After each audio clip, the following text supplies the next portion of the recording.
සන්තතික තරල ප්‍රවාහයක හරස්කඩ වර්ගඵලය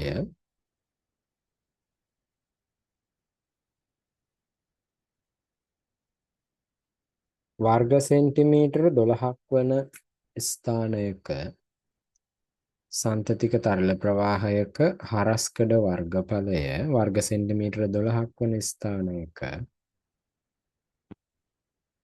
වර්ග සෙන්ටිමීටර 12ක් වන ස්ථානයක වේගය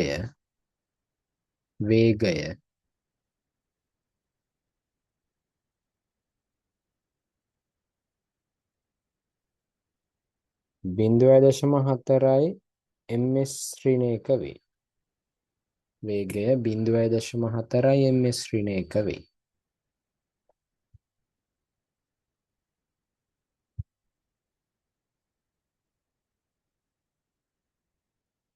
එම තරල ප්‍රවාහයේ හරස්කඩ වර්ගඵලය වර්ග සෙන්ටිමීටර් 2ක් වන ලක්ෂයක එම තරල ප්‍රවාහයේ හරස්කඩ වර්ගඵලය වර්ග සෙන්ටිමීටර 2ක් වන ලක්ෂයක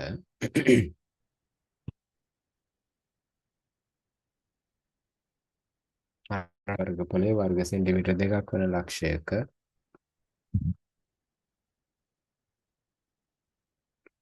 තරල ප්‍රවාහයේ වේගය සොයන්න. තරල ප්‍රවාහයේ වේගය සොයන්න. හරි ගාන හදන්න බලන්න.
සර් 2.4යි ms ශ්‍රේණිකයිද?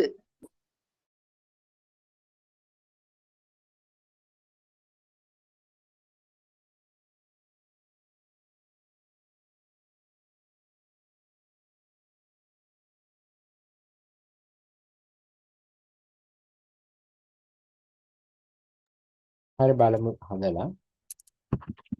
ඉන්දුර අර මේ රෙකෝඩින් එක බැලුවද? ඔව් සර් ඒක බැලුවා. ඔව්. මේ ටික මේ ගාන හදන්න පුළුවන්ද?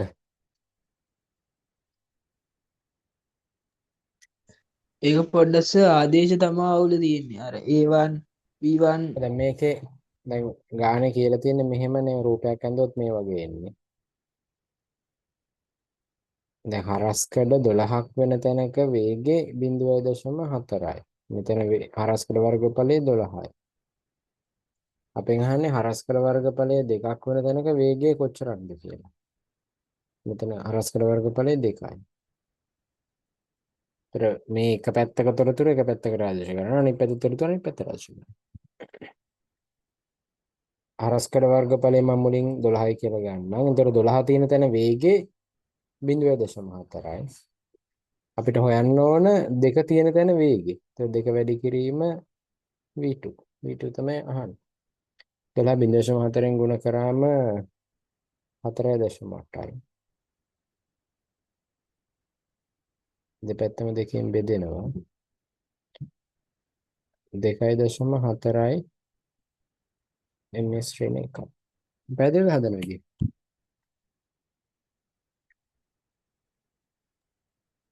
ඔව්.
හරි.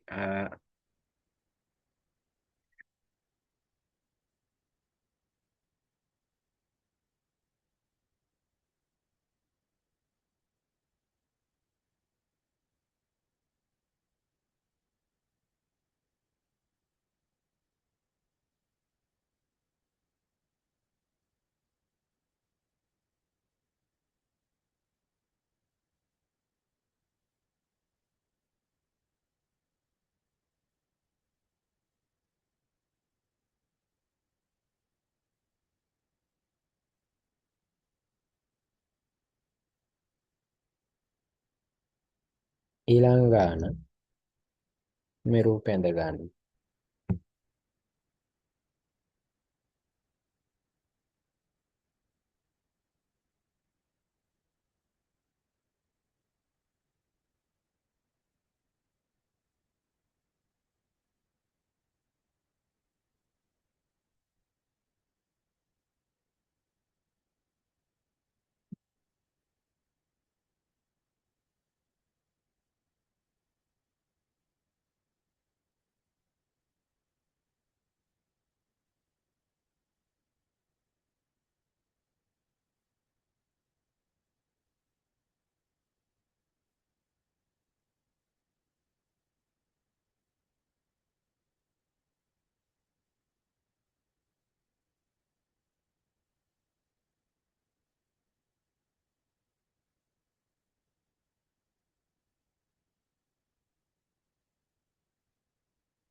ලියන්න රූපෙත් ඇඳ ගන්න.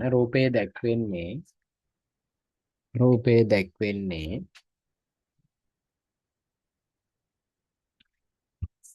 හරස්කඩ වර්ගඵලය. රූපේ දැක්වෙන්නේ හරස්කඩ වර්ගඵලය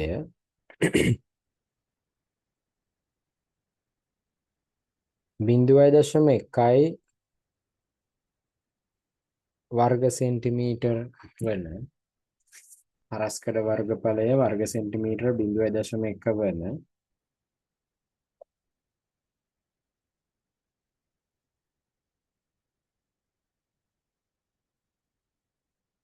සමාන සිදුරු 20කින් සමන්විත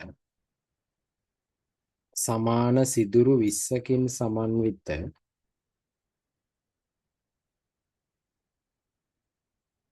වතුර මලකි. වතුර මලකි.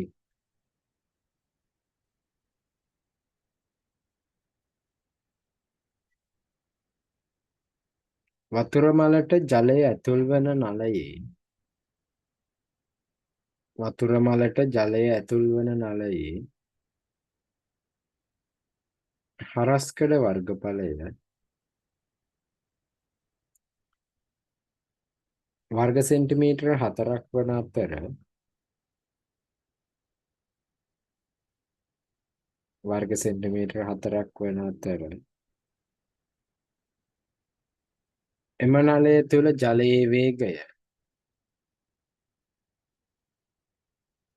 එම නලය තුළ ජලයේ වේගය 2 ශ්‍රීණයක වේ. එම නලය තුළ ජලයේ වේගය 2 ශ්‍රීණයක වේ.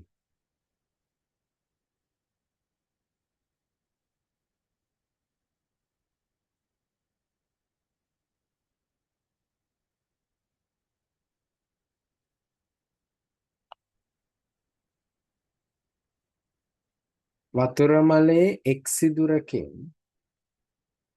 වතුර මලේ එක් සිදුරකින් ජලය පිටවන වේගය සොයන්න. වතුර මලේ එක් සිදුරකින් ජලය පිටවන වේගය සොයන්න.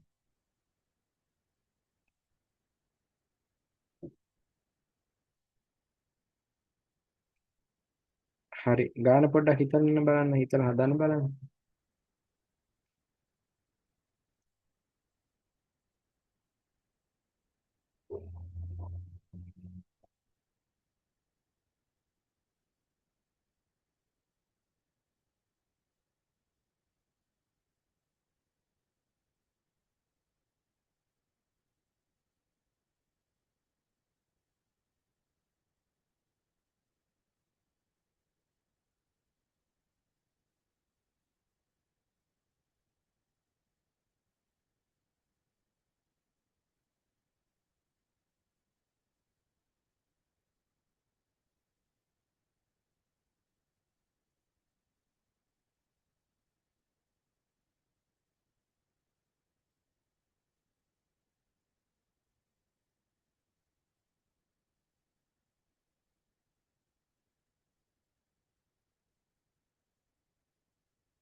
සර් උත්තරේ 60ද?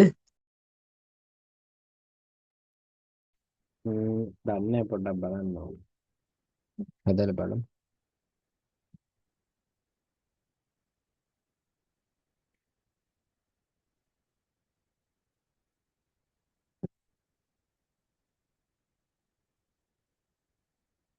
මෙතන හරස්කඩ වර්ගඵලය 4යි.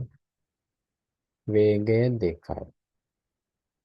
මෙතන හරස්කඩ වර්ගඵලය එක සිදුරක 0.1යි. ඒ වගේ සිදුරු තියෙනව 20ක්. ඒ නිසා 20ෙන් ගුණ කරන්න ඕන. එකක වේගෙ v. ඒතර v තමයි හොයන්න තියෙන්නේ.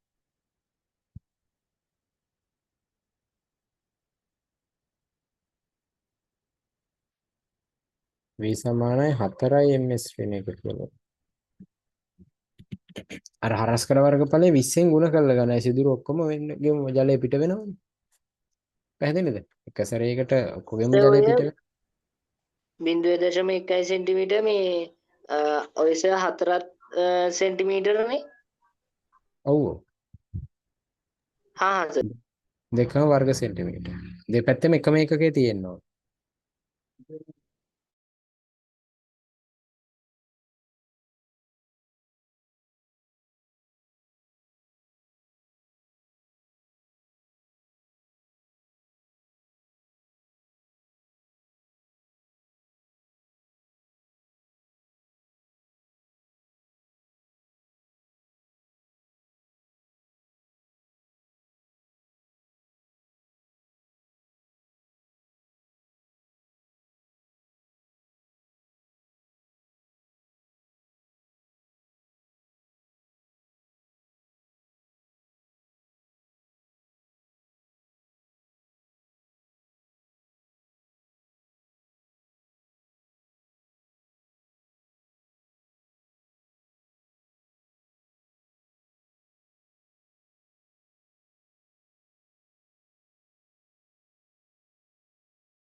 හරි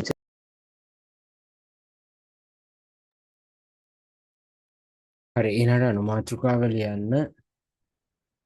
දුෂ්‍රාවී තරල සහ දුෂ්‍රාවී නොවන තරල කියලා. අනුමාත්‍රිකාව දුෂ්‍රාවී තරල සහ දුෂ්‍රාවී නොවන තරල.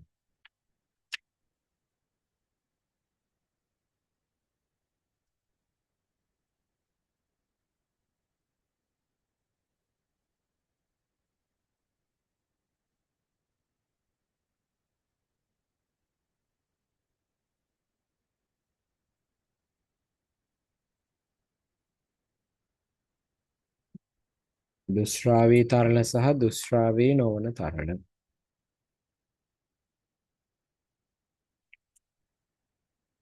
හරි ඒ යටතේ ලියන්න. තරල ප්‍රවාහයක් ගලා යෑමේදී තරල ප්‍රවාහයක් ගලා යෑමේදී තරල ප්‍රවාහයක් ගලා යෑමේදී අනුයාත තරල ස්තර අතර අනුයාත තරල ස්තර අතර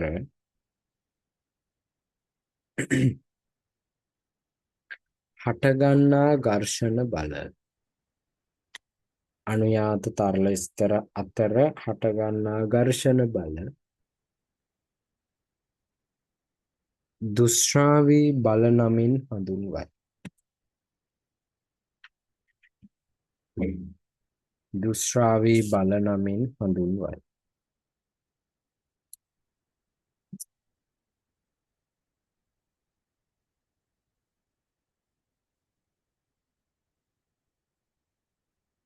හුලක් කරන්න යන්න.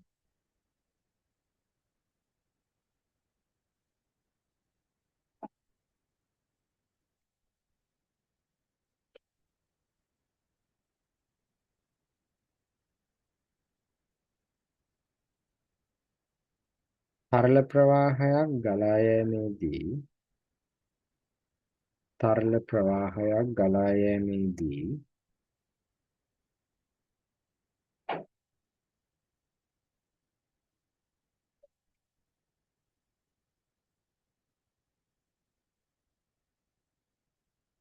දුෂ්‍රාවී බල ඇති වේ නම් තරල ප්‍රවාහයක් ගලා යෑමේදී දුෂ්‍රාවී බල ඇති වේ නම්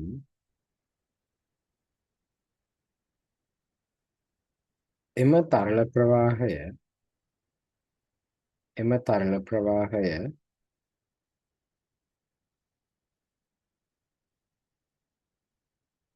දුෂ්‍රාවී තරල ප්‍රවාහයක් ලෙස හඳුන්වයි. එම තරල ප්‍රවාහය දුෂ්‍රාවී තරල ප්‍රවාහයක් ලෙස හඳුන්වයි.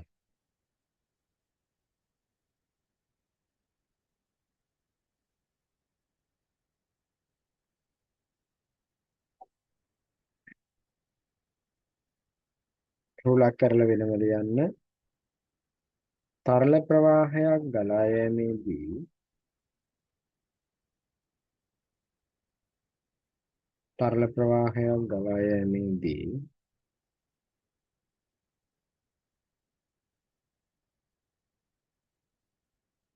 අනුයාත තරල ස්තර අතර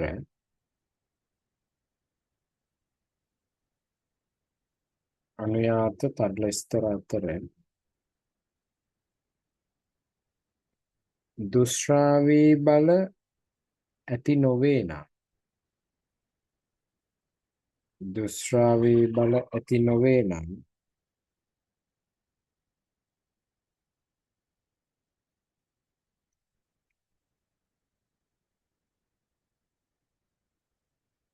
එය දුෂ්‍රාවී නොවන තරලයකි.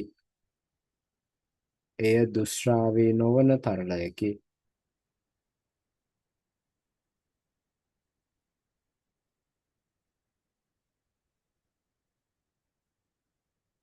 එය දුෂ්‍රාවී නොවන තරලයකි.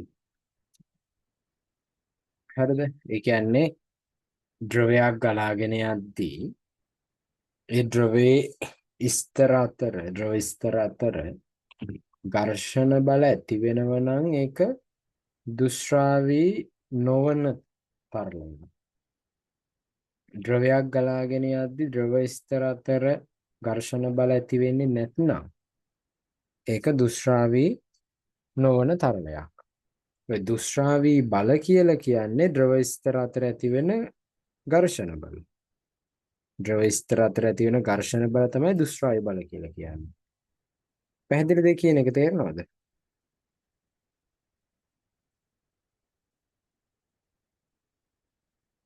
ඔව් සර්. හරි. එතකොට දුෂ්‍රාවී බල තියෙන තරලයක් දුෂ්‍රාවී තරලයක්. දුෂ්‍රාවී බල නැති තරලයක් දුෂ්‍රාවී නොවන තරලයක්.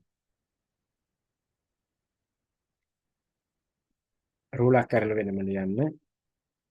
තාත්වික ලෝකයේ තාත්වික ලෝකයේ පවතින සියලුම තරල තාත්වික ලෝකයේ පවතින සියලුම තරල දුෂ්‍රාවී තරල වේ. තාත්වික ලෝකයේ පවතින සියලුම තරල දුෂ්‍රාවී තරල වේ.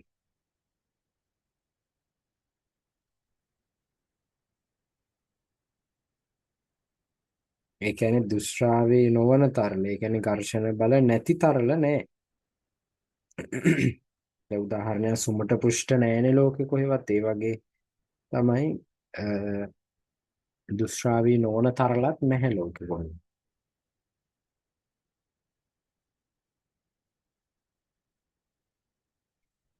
ඊළඟට අනුමාත්‍රකාව ලියන්න.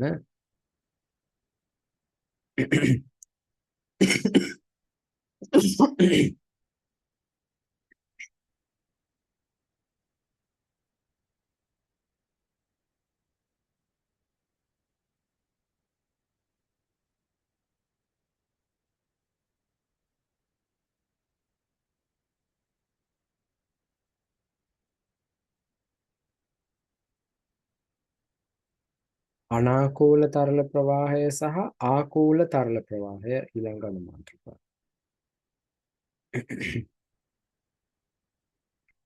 අනාකූල තරල ප්‍රවාහය සහ ආකූල තරල ප්‍රවාහය.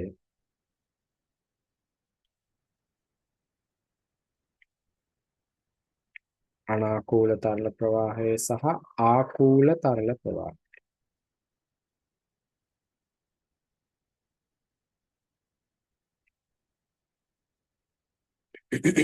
හරි යටතේ ලියන්න.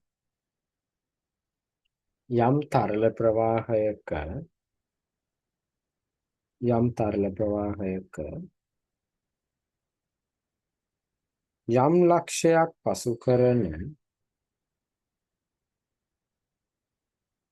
යම් තරල ප්‍රවාහයක යම් ලක්ෂයක් පසු කරන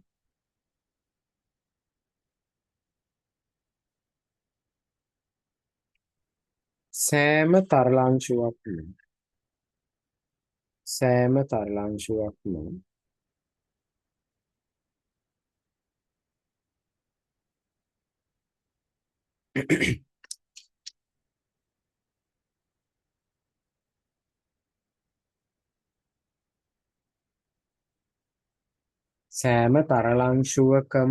කියලා කියනවා. සෑම තරලාංශුවකම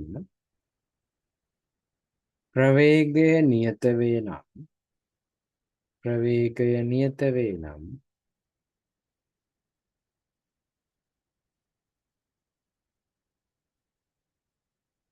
එම තරල ප්‍රවාහය අනාකූල තරල ප්‍රවාහයකි. එම තරල ප්‍රවාහය අනාකූල තරල ප්‍රවාහයකි.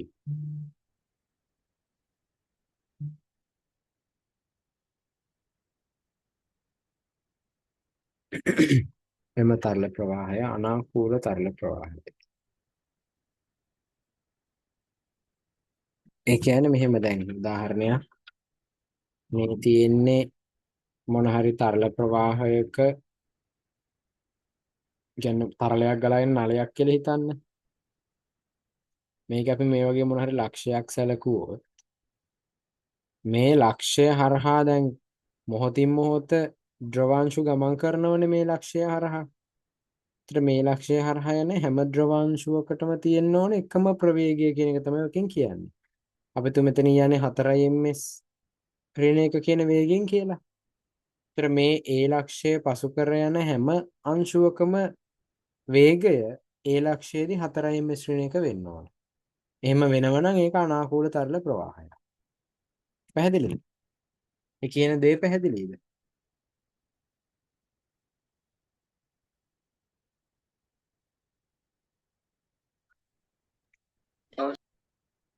හරි.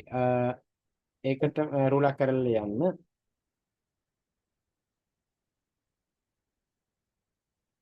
අනාකූල තරල ප්‍රවාහයක්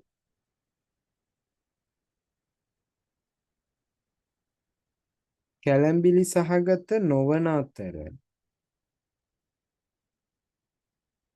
අනාකූල තරල ප්‍රවාහයක් කැළඹිලි සහගත නොවන අතර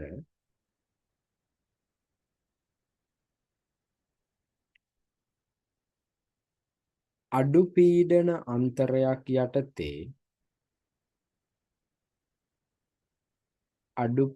අන්තරයක් යටතේ සෙමෙන් ගලා යනු ලැබේ.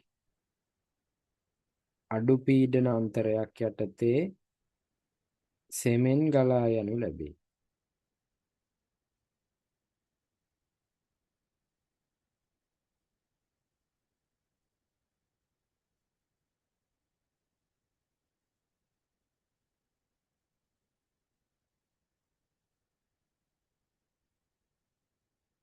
අඩු පීඩන අන්තරයක් යටතේ සෙමෙන් ගලා යනු ලැබේ.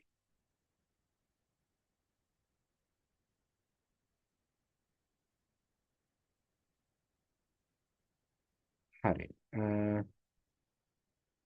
ඊළඟ රූලක් කරලා වෙනම ලියන්න.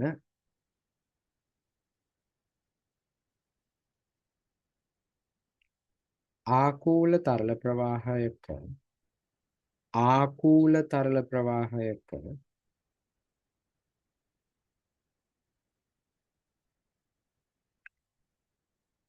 යම් ලක්ෂයක් පසු කර යන යම් ලක්ෂයක් පසු කර යන තරල අංශු සඳහා යම් ලක්ෂයක් පසු කර යන තරල අංශු සඳහා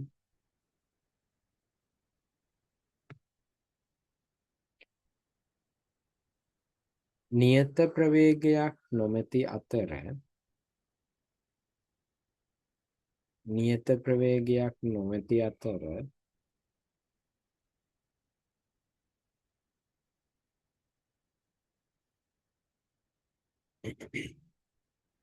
වැඩි පීඩන අන්තරයක් යටතේ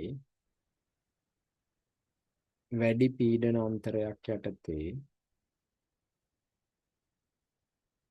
වේගයෙන් ගලා යයි.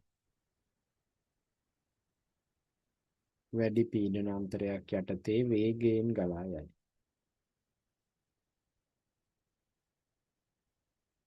මේ නිසා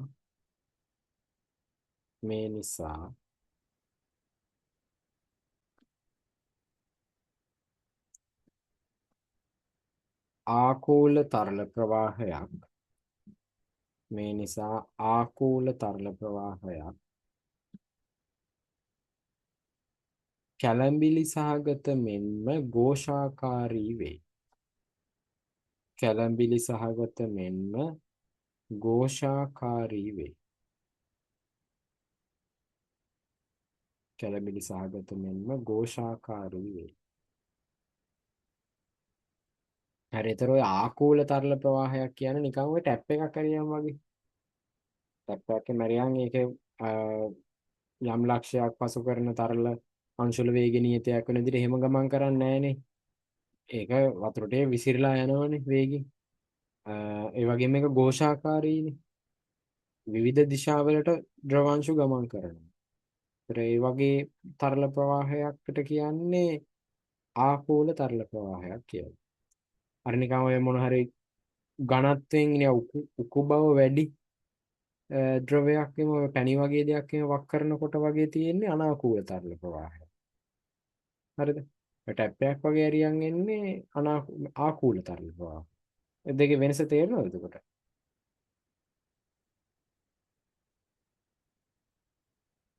ඔව් සර්.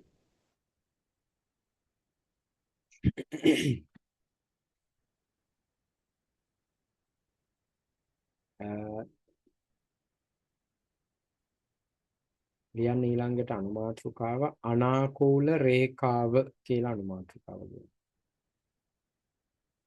අනාකූල රේඛාව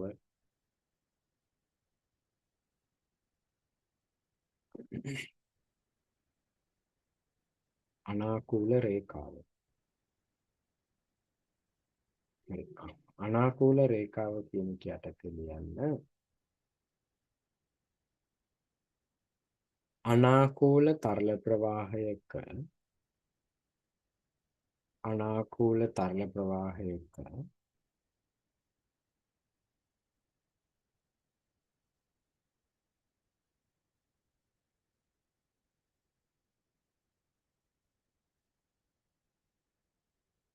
ඕනෑම තරල අංශුවක පතය අනාකූල තරල ප්‍රවාහයක ඕනෑම තරලාංශුවක පතය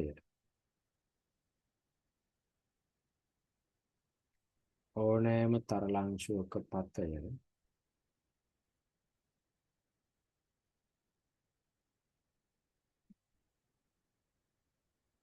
අනාකූල රේඛාවකි. අනාකූල රේඛාවකි.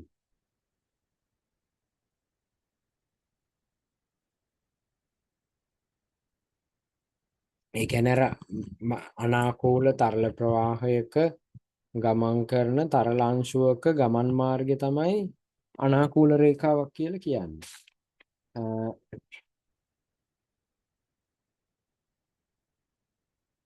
උදාහරණ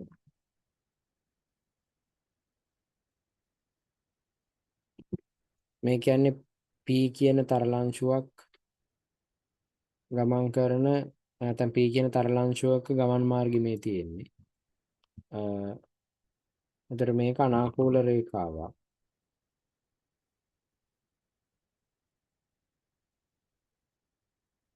ලියන්න උදාහරණ කියලා අනාකූල තරල ප්‍රවාහයක අනාකූල තරල ප්‍රවාහයක P නම් තරල අංශුවක් P නම් තරල අංශුවක්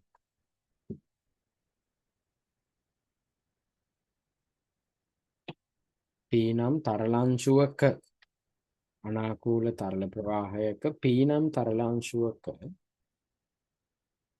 පතය පතය පතය පහත රූපේ දැක්වේ. පහත රූපේ දැක්වේ. හරි මේ රූපය අඳගන්න.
හරි නේද?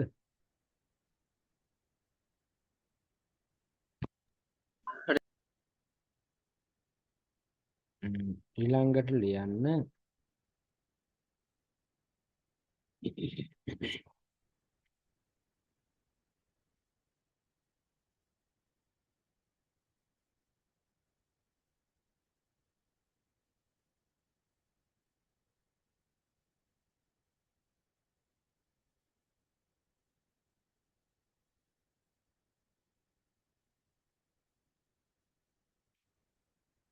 අනුමාතෘකාව දුෂ්‍රාවී නොවන තරලයක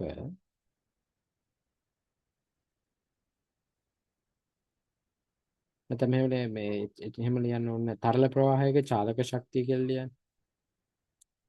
අනුමාතෘකාව තරල ප්‍රවාහයක චාලක ශක්තිය. තරල ප්‍රවාහයක චාලක ශක්තිය.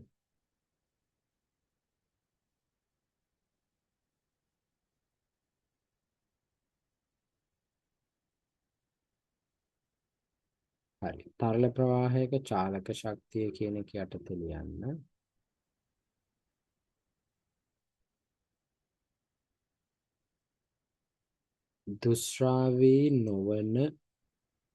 දුෂ්‍රාවී නොවන .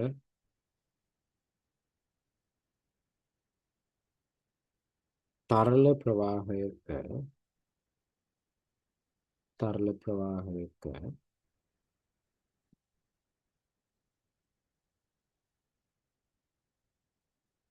ඒකීය පරිමාවක්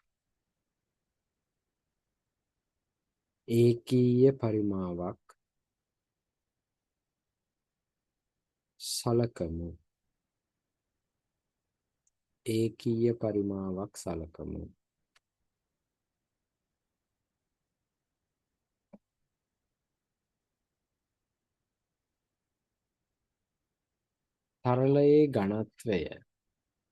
තරලයේ ඝනත්වය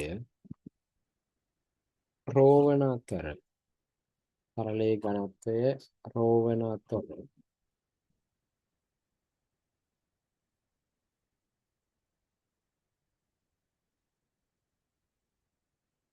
තරල ප්‍රවාහයේ ප්‍රවේගය සිම්පල් v ලෙස ගනිමු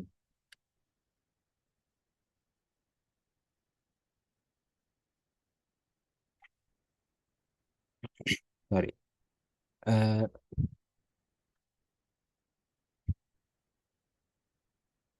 එතකොට ඒකීය පරිමාවක් සලකන්නේ ඒකීය පරිමාවක්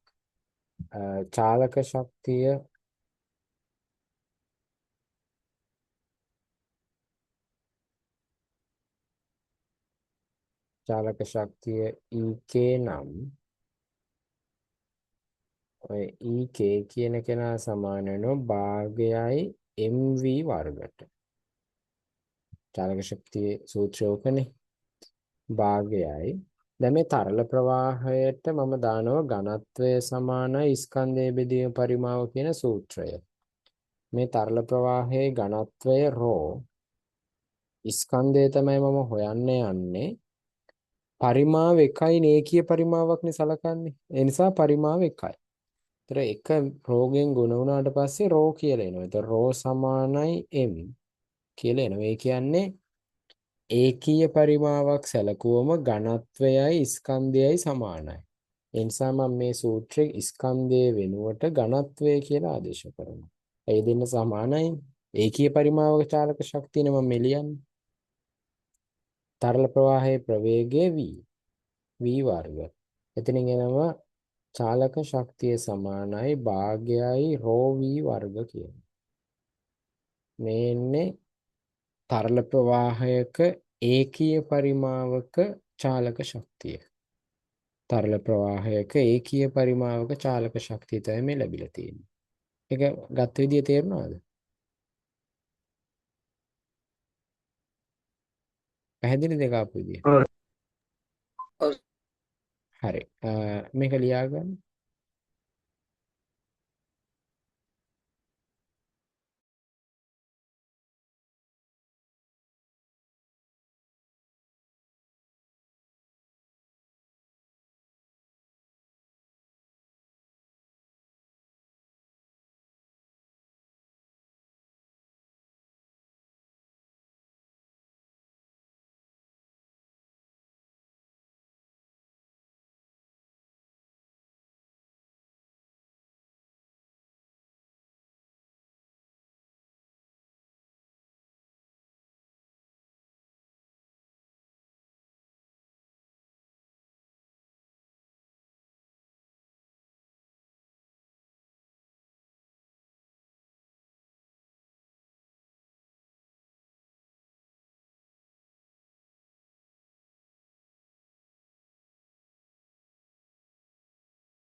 හරිද?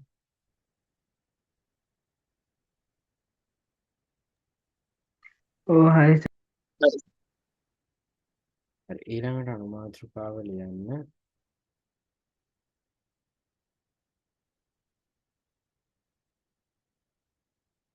තරල ප්‍රවාහයක විභව ශක්තිය කියලා. තරල ප්‍රවාහයක විභව ශක්තිය.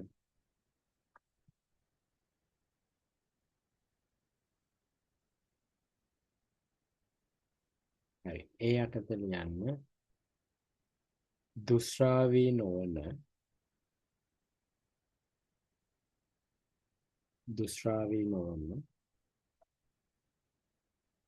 තරල ප්‍රවාහයක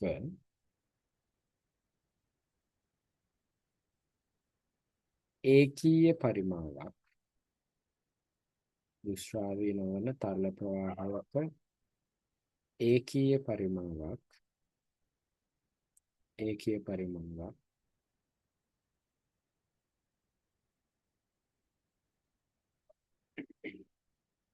විභව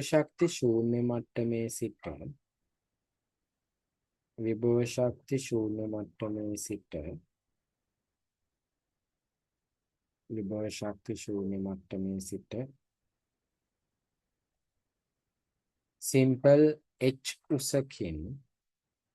සිම්පල් H උසකින්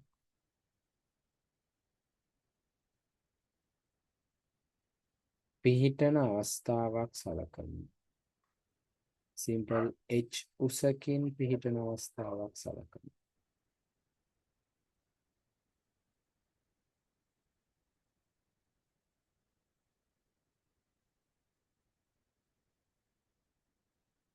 හරි. ඒතර දැන් ඒකීය පරිමාවක විභව ශක්තිය කියන එක තමයි ලියන්න ඕනේ. ඒතර විභව ශක්තිය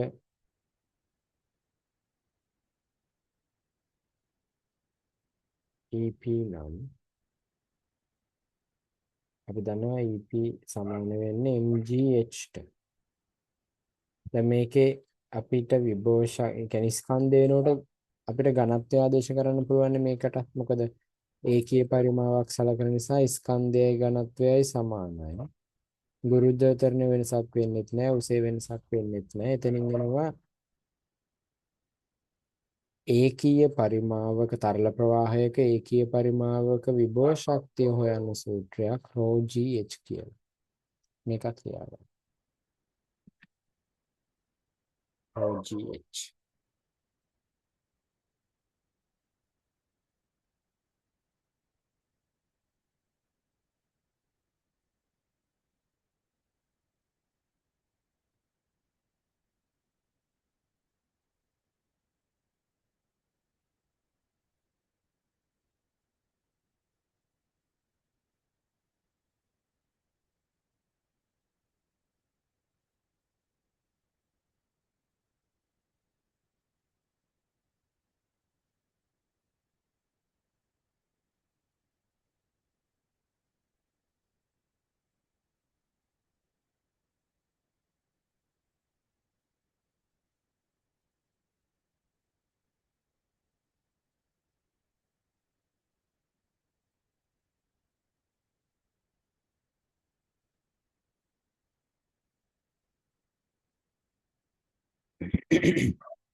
හරි සර්.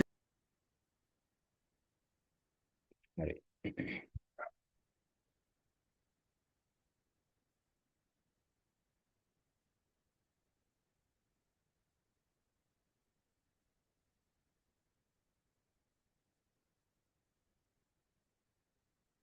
ඊළඟ අනුමාත්‍රිකාව බර්නෝලි මූලධර්මය කියන. බර්නෝලි මූලධර්මය.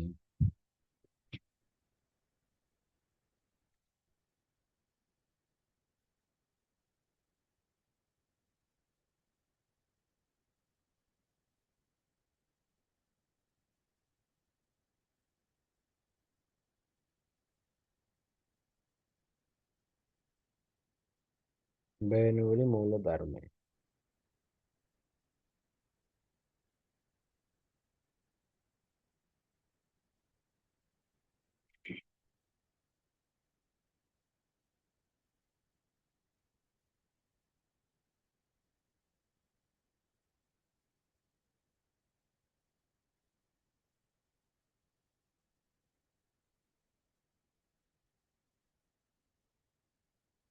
හරි ලියන්න දුෂ්‍රාවී නොවන දුෂ්‍රාවී නොවන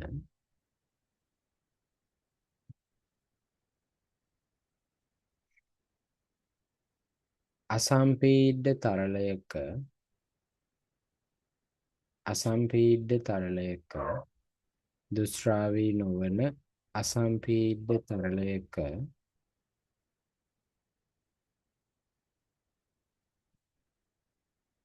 අසම්පීඩ්ඩ තරලයක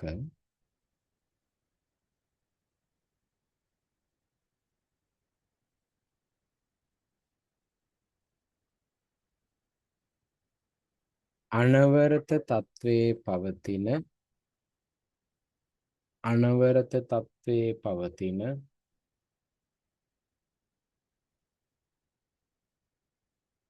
අනාකූල තරල ප්‍රවාහයක අනාකූල තරල ප්‍රවාහයක අනාකූල තරල ප්‍රවාහයක එකම අනාකූල රේඛාව මත පිහිටි අනාකූල තරල ප්‍රවාහයක එකම අනාකූල රේඛාව මත පිහිටි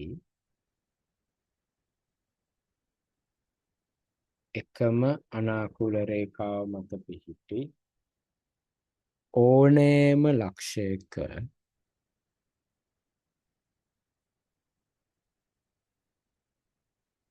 එකම අනාකූල රේඛාව මත පිහිටි ඕනෑම ලක්ෂයක ඒකීය පරිමාවක් සතු ඒකීය පරිමාවක් සතු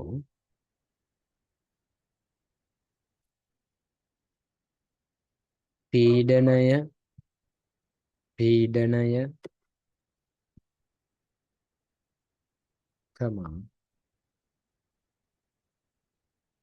චාලක ශක්තිය සහ විභව ශක්තිය පීඩනය චාලක ශක්තිය සහ විභව ශක්තිය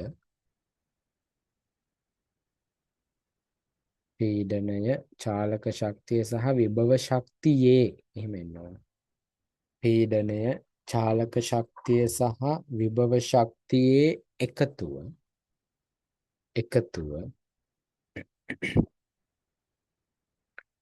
නියතයක් වේ එකතුව නියතයක් වේ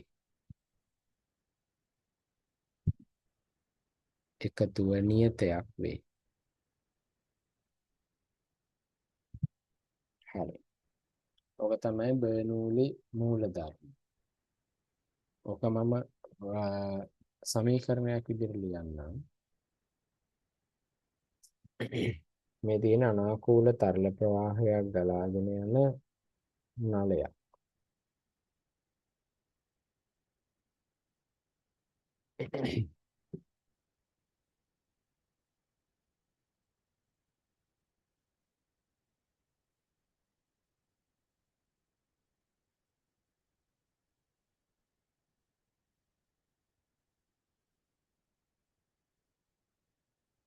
ඒ අනාකූල රේඛාවේ එතකොට ඒ අනාකූල තරල ප්‍රවාහයේ තියෙන අනාකූල රේඛාවක් තමයි මම මේ රතු පාටෙන් ඉඳලා තියෙන්නේ.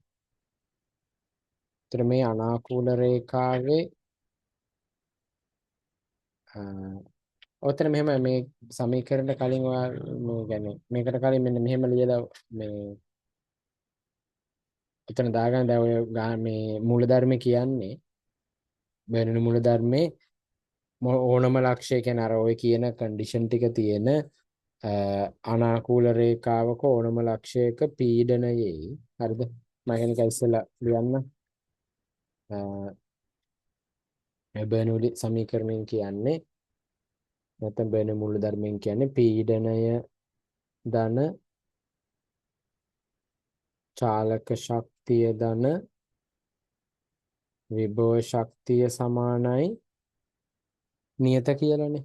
ඒතර පීඩනය කියන්නේ P විචාලක ශක්තිය කියන්නේ භාගයයි රෝ v වර්ග විභව ශක්තිය කියන්නේ රෝ g h මේ තුන් දෙනාගේ එකතුව නියතයක් කියන එක තමයි බර්නෝලි මූල ධර්මයෙන් ඉදිරිපත් කරන්නේ. ඔතන ওই මූල ධර්මයට යටින් මේක ලියා ගන්න. පැහැදිලිද කියලාද? මේ දුෂ්‍රාවී නොවන අසම්පීඩිත තරල ප්‍රවාහයක නැත්නම් අසම්පීඩිත තරලයක අනවරත අවස්ථාවේ පවතින අනාකූල තරල ප්‍රවාහයක එකම අනාකූල රේඛාවේ ඕනෑම ලක්ෂයක ඒකීය පරිමාවක් සතු පීඩනයේ චාලක ශක්තියේ විභව ශක්තියේ මේ තුනේම එකතුව නියතයක් කියන එකනේ කියන්නේ. ඉතින් ඒක තමයි මේ බර්නෝලි මූලධර්මයේ සමීකරණයක් විදිහට මම මේ ඉදිරිපත් කරන්නේ. සර් කේ කියන්නේ මොකද්ද? K කියන්නේ නියතයක්. මෙතන නියත කියලා කියන්නේ. මේ තුන් දෙනා එකතුව නියතයක් කියලානේ කියන්නේ. ඒ ලැබෙන මොන හරි නියතේ තමයි K කියලා අරන් තියෙන්නේ.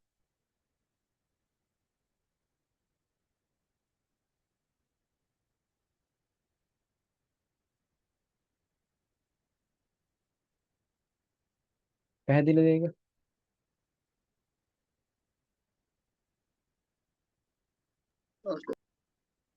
ඔයතර ඕනම තැනක චාලක ශක්තියේ විභව ශක්තියේ පීඩනයේ මේ තුන එකතුව නියතයක් නම් තැන් දෙකක් ගත්තොත් අපිට ඒක සමාන කරන්න පුළුවන් නේද?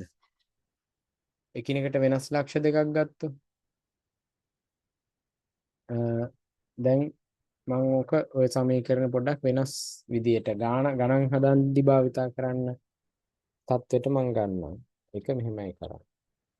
මේ තියෙන්නේ දැන් අර මම කලින් කිව්ව මේක මේ තියෙන මේ නලයක් අනාකූල තරල ප්‍රවාහයක් ගලාගෙන යන දුෂ්‍රාවී නොවන තරලයක් තියෙන එහෙම නලයක් මේ තියෙන. ඒකේ අනාකූල රේඛාව තමයි රතු පාටින් ඇඳලා තියෙන්නේ. ඒතර මේ කෙලවරේ මෙතන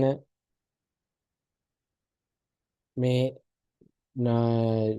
තරලය ගලාගෙන යන වේගය v1යි. මෙතන පීඩනය p1යි. මෙතෙන්ට මේ පොළව නැත්නම් මේ තියෙන්නේ විභව ශක්ති ශූන්‍ය මට්ටම. විභව ශක්ති ශූන්‍ය මට්ටමේ ඉඳලා මෙයාට තියෙන උස h1. මේ ලක්ෂ්‍ය මම x කියලා ගන්න. හරිද? ඊට මෙතන තියෙනවා ඔය වගේම ලක්ෂයක් y කියලා. එතන වේගය v2යි මේ ලක්ෂ්‍ය y පීඩනය p2යි. ඒ ලක්ෂයට තියෙන උස h2යි. හරිද? එතකොට මේ බර්නෝලි මූලධර්මයට අනුව x ලක්ෂයේ පීඩනයේ චාලක ශක්තියේ විභව ශක්තියේ එකතුවයි මේ y ලක්ෂයේ පීඩනයේ චාලක ශක්තියේ විභව ශක්තියේ එකතුවයි සමාන වෙන්න ඕන කියන එක තේරෙනවද?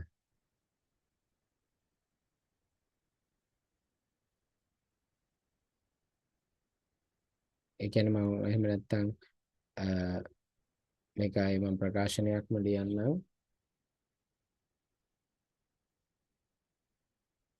x බර්නෝලි මූලධර්මයට අනුව එහෙනම් බර්නෝලි මූලධර්මයට අනුව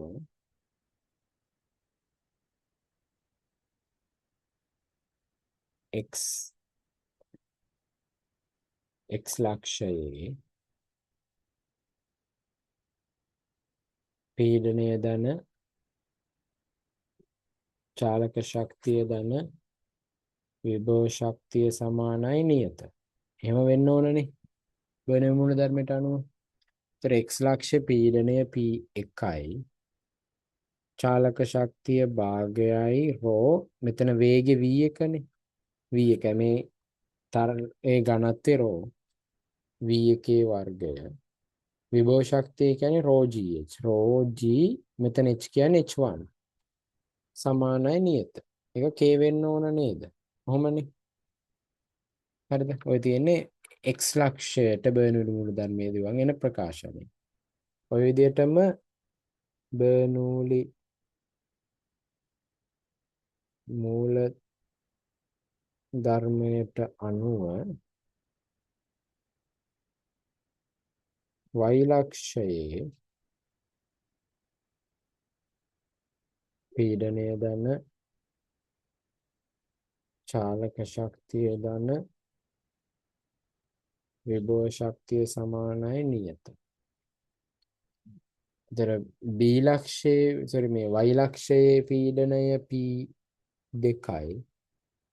එතන වේගය v2යි. ඒ නිසා චාලක ශක්තිය භාගයයි රෝ v2 වර්ගය. විභව ශක්තිය එතන උස h2යි. ඒ නිසා රෝ g h2යි. එතනත් එන්නේ අර නියතෙමයිනේ. මේ නියතෙම නේද එතනත් එන්නේ. මේ ප්‍රකාශන දෙක තේරෙනවද මේ ලියපු? බලමු ධර්මයට අනුව ලියු මේ ප්‍රකාශන දෙක පැහැදිලිද?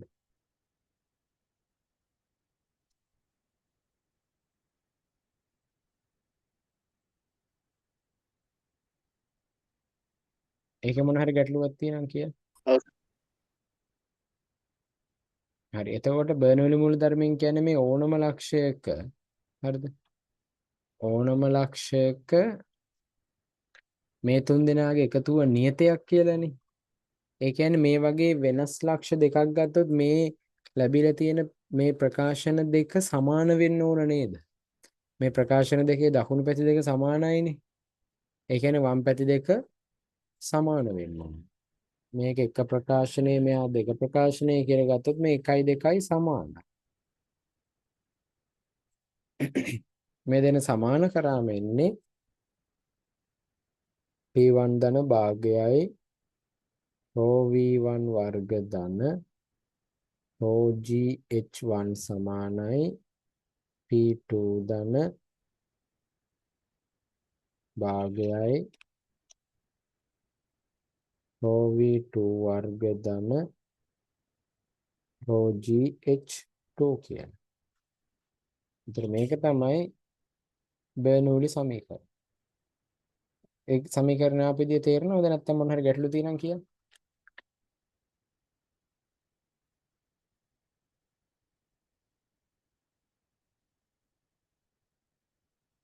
පැහැදිලි දෙක අපිදී.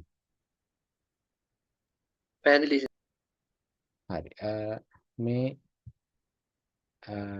උතරින් පස්සේ මෙහෙම ලියන්න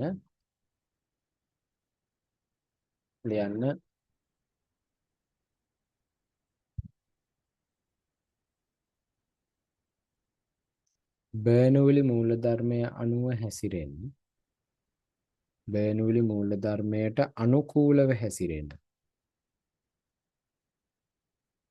බර්නූලි මූලධර්මයට අනුකූලව හැසිරෙන්න තරල ප්‍රවාහයක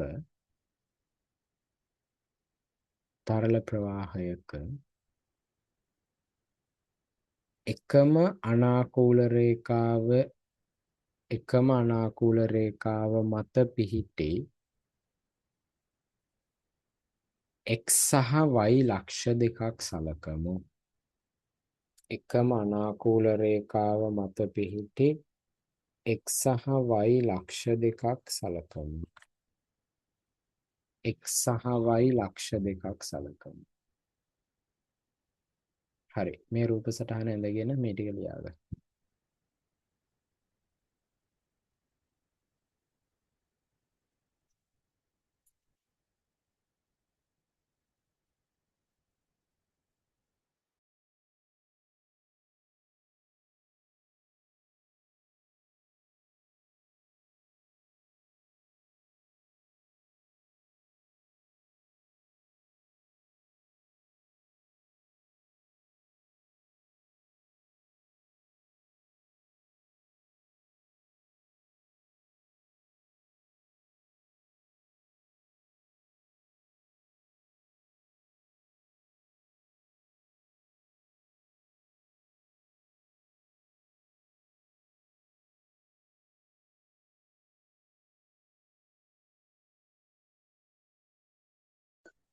සර්වයි තියෙන එතන පොඩි මේ ගාවන්නේ නේ V2 ගාවනේ.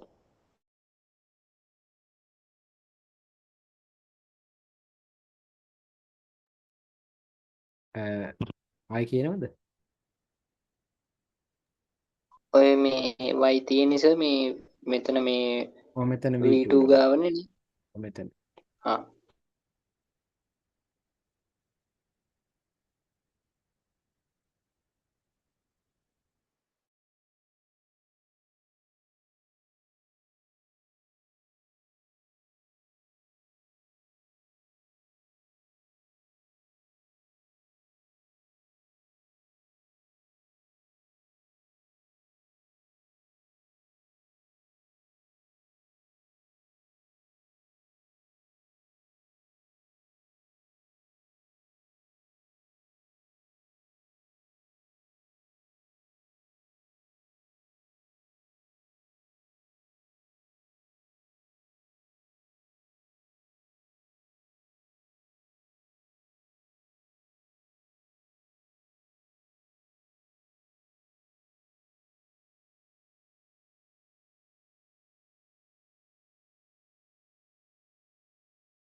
ඔය රූප සටහනේ යට ටික පොඩ්ඩක් පෙන්වනවාද?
හරි සර්.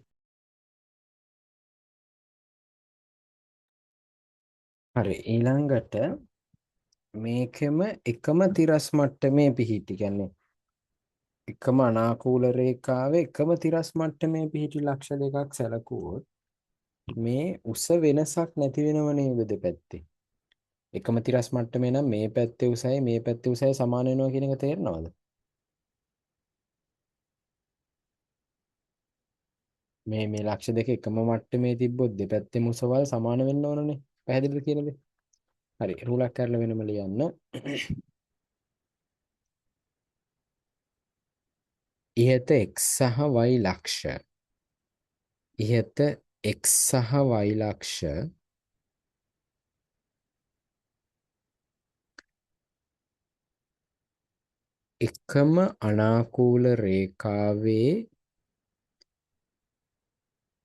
එකම අනාකූල රේඛාවේ එකම තිරස් මට්ටමේ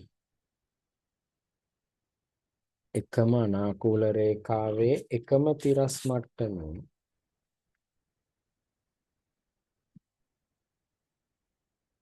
පිහිටන්නේ නම් එකම අනාකූල රේඛාවේ එකම තිරස් මට්ටමේ පිහිටන්නේ නම් h එක සමානයි h දෙක වේ. සිම්පල් h එක සමානයි සිම්පල් h දෙක වේ. සිම්පල් h එක සමානයි h දෙක වේ.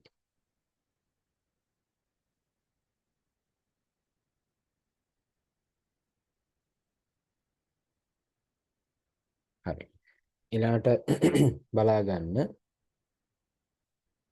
මම ගන්නවා සිම්පල් h සමානයි සිම්පල් h දෙක සමානයි සිම්පල් h ලෙස ගනිමු.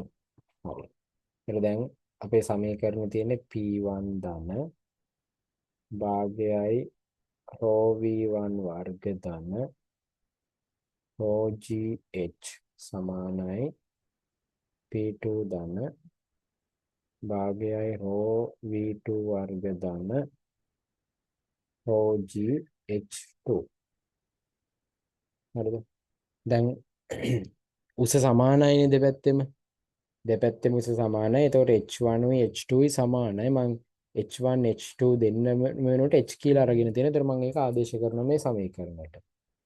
p1 ධන භාගයයි ρv1 වර්ග ධන ρgh1 වෙනුවට h කියලා ආදේශ කරනවා සමානයි P2 ධන භාගයයි රෝ V2 වර්ග ධන රෝ G. මෙතනත් H2 වෙනුවට H කියලා ආදේශ වෙන්නේ. දැන් එකම තිරස් මට්ටමේ පිහිටි ලක්ෂ දෙකකට තමයි මම මේක සමීකරණය ඇප්ලයි කරන්නේ. P1 ධන භාගයයි රෝ V1 වර්ග ධන රෝ GH. මේ දකුණු පැත්තේ තියෙන රෝ GH එකත් මම වමට ගෙන. එතකොට එයා ඍණ රෝ GH වෙනවා. සමානයි දකුණු පැත්තේ ඉතුරු වෙන්නේ P2 ධන භාගයයි රෝ V2 වර්ග. මේ දෙන්න කැපිලා යනවා සමාන නිසා. මේ ඉතුරු වෙන්නේ P1 ධන භාගයයි රෝ V1 වර්ග සමානයි P2 ධන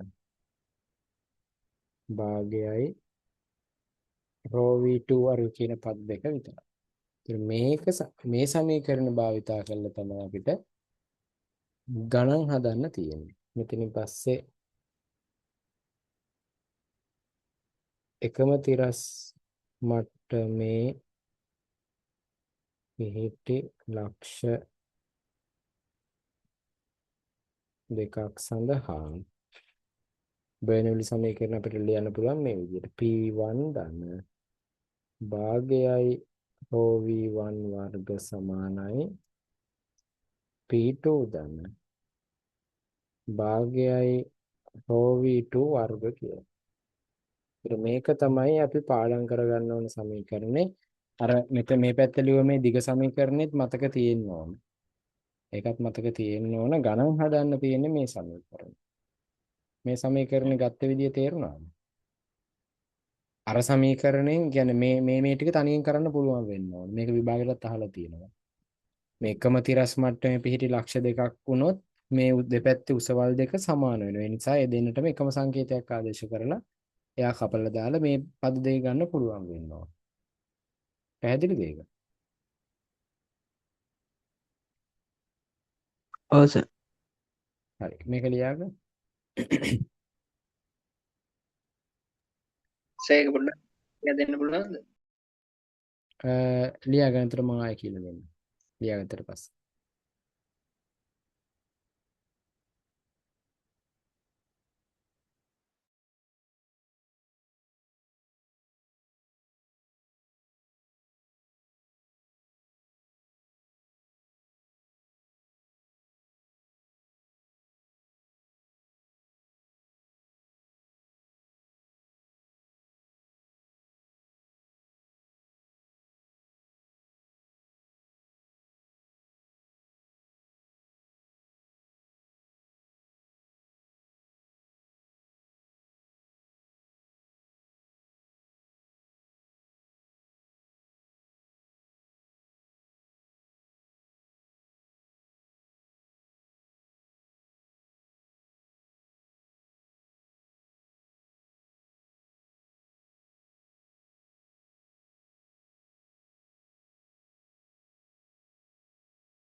හරි සර් ලියාගත්තා.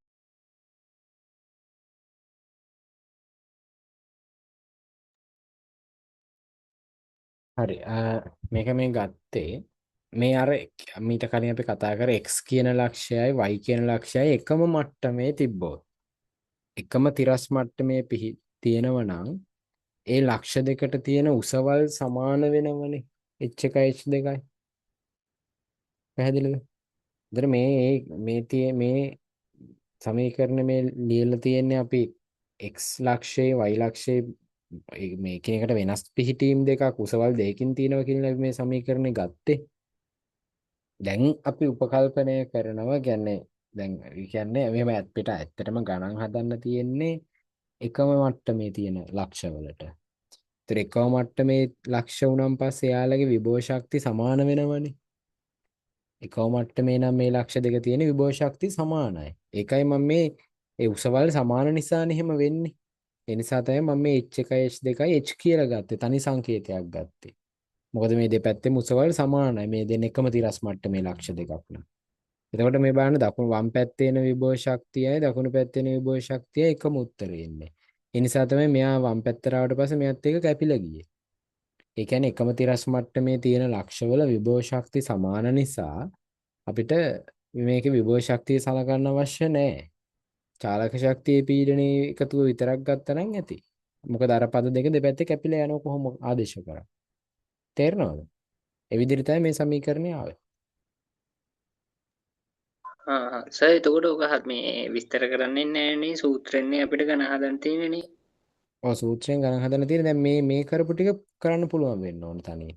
මෙතන මේ තියෙන ටික මේක දීලා මේක හදන්න කිව්වොත් පුළුවන් වෙන්න ඕන.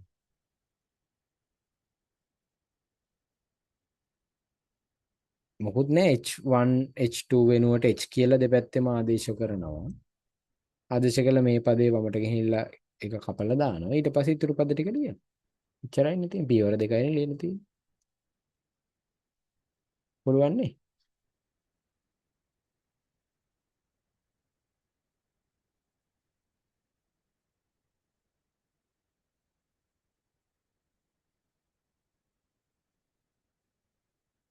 හරි. එතකොට මතක දැන් අපි මේ සමීකරණය ගත්තේ පීඩනයයි චාලක ශක්තියයි විභව ශක්තියයි තුන් දෙනාගේ එකතුව නියතයක් කියලා තිබ්බ ප්‍රකාශනයකින්නේ. එහෙමනේ බර්නෝලි මූලධර්මයේ තිබ්බේ.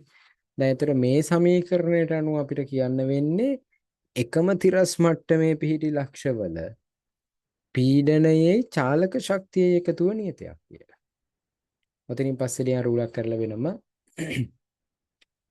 ඉහත ලැබී ඇති සමීකරණයට අනුව ඉහත ලැබී ඇති සමීකරණයට අනුව ඉහත ලැබී ඇති සමීකරණයට අනුව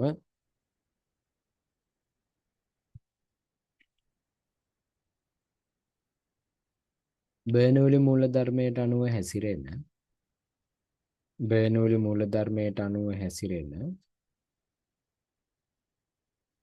තරල ප්‍රවාහයක බර්නෝලි මූලධර්මයට අනුව හැසිරෙන තරල ප්‍රවාහයක එකම තිරස් මට්ටමේ පිහිටි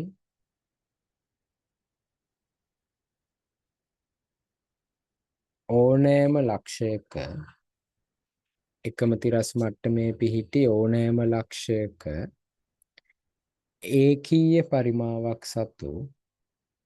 ඒකීය පරිමාවක් සතු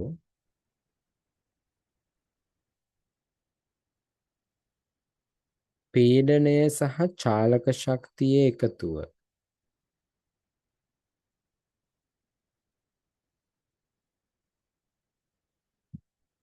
නියතයක් විය යුතුය.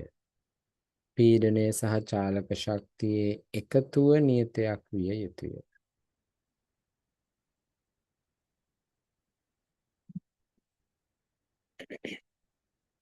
පීඩනය සහ චාලක ශක්තියේ එකතුව නියතයක් විය යුතුය.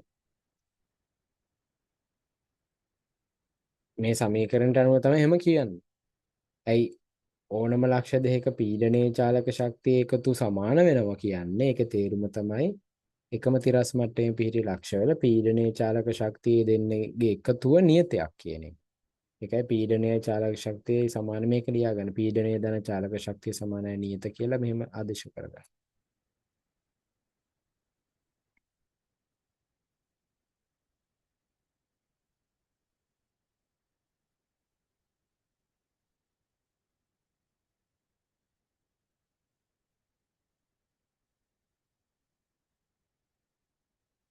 මේ උඩ සමීකරණ මේ පදවල තේරුම් ටික දන්නවද මේකේ?